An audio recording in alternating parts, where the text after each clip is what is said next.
थोड़ा रूपवा सलोना कोची कर रहा, कहानी कर रहा है। रोहे नहीं बोलेगा भैया, रोहे नहीं रहा। पवन सिंह का गाना कैसे गाता है?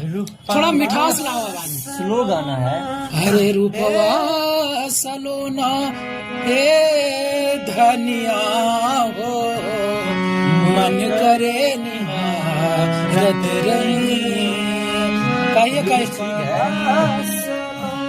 एकदम थोड़ा लड़की समझो कि सामने बैठा हुआ था। ये क्या आपकी गर्लफ्रेंड है?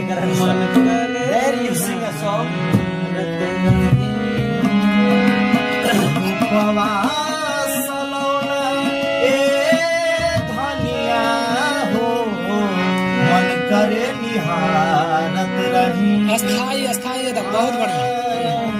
रूपवा सलोना ए धनिया हो, मन करे निहारत अखिया के रोहे तस्वीर तो हरी, अखिया के रोहे तस्वीर तो हरी। इधर देखबे नहीं करता।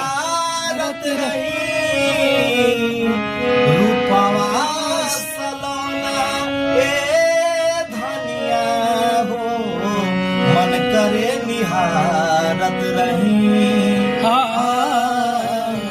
रूपवा सलोना ए धनिया हो, मन करे निहारत रही। कौन सुखराई तुम्हारा रूपवा के बारवा, धरती से उतरल जैसे पूनम के चांदवा।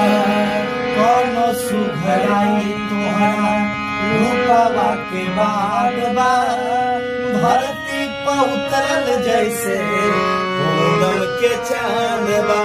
आचर बदरिया बन के सवारिया, आचर बदरिया बन के सवारिया, हमारी उधारत रही।